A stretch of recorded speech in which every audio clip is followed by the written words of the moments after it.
MCD में भी होगा केजरीवाल मॉडल। एमसीडी मेयर की जिम्मेदारी लेते हुए दिल्ली की मेयर शैली ओबेरॉय पूरी तरह से एक्शन मोड में दिखाई दी हैं। पहले तो दिल्ली के तमाम लैंडफिट साइट का दौरा और उसके बाद दिल्ली के अलग अलग वार्ड में व्यक्तिगत दौरा भी मेयर द्वारा शुरू किया गया है।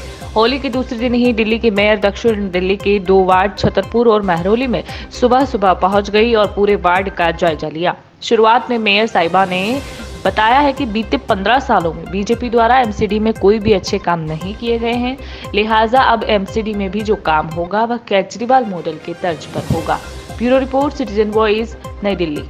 देखिए, सबसे पहले तो जो हमारी जनता की सब बेसिक नीड्स क्या है, एजुकेशन और मेडिकल फैसिलिटीज़ उस पे है। उसके बाद जो जनता चाहती है बेहतर सड़कें हों, यहाँ का जो सीवरेज सिस्टम है वो बेटर हो, और नालियाँ, जैसे पिछले वार्ड में हमने देखा वहाँ पे नालियों की बहुत ही बुरा हाल था और नाले की बहुत बड़ी दिक्कत है। तो बेसिक एसेंशियल, देखिए जब हम नगर निगम की बात करते हैं तो सिविक कम्युनिटीज़ की बात करते हैं, बेहतर सड़कें हों, नालियों का सुधार हो, जो एमसीडी की बेसिक प्राइमरी एजुकेशन है, स्कूल हो, मेडिकल फैसिलिटी हो, सेंटर, हम इन सब प्राइमरी जो एसेंशियल हमारी जो जनता की नीड्स हैं हम उसके ऊपर काम करें। आप महरौली के मार्केट में हैं, यहाँ पार्किंग और सफाई दो काफ़ी ज़्यादा समस्या रही है बीते कई सालों से। जी देखिए यहाँ पर जब मैं आई हूँ तो सैनिटेशन और हॉर्टिकल्चर के जो कर्मचारियों से मिली हूँ, तो जो सैनिटेशन और जो हॉर्टिकल्चर के जो स्टाफ है, कर्मचारी हैं, उसमें बहुत ही कमी दिखी है। तो आने वाले टाइम में हम कोशिश करेंगे कि स्टाफ को बढ़ाएं और जो सफाई का मुद्दा है, जो सफाई की परेशानी है लोगों की,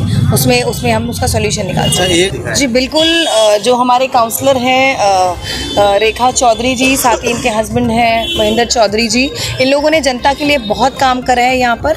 और यहाँ पर एक काउंसलर की जिम्मेदारी बनती है अपने लोकल एरिया में जनता की जितनी भी परेशानियाँ हैं उसको सुनना और उनको जल्दी से जल्दी उनका सॉल्यूशन देना। तो बिल्कुल हमें पूरी उम्मीद है यहाँ के जो लोकल काउंसलर हैं यहाँ पर जनता की उन बातों को, उन परेशानियों को अच्छे से सुनेंगे और उनको जो फैसिलिटीज़ पिछले 15 सालों में जो सुविधाएं उनको 15 सालों में नहीं मिली हैं तो ज़रूर मिलेंगी। धन्यवाद।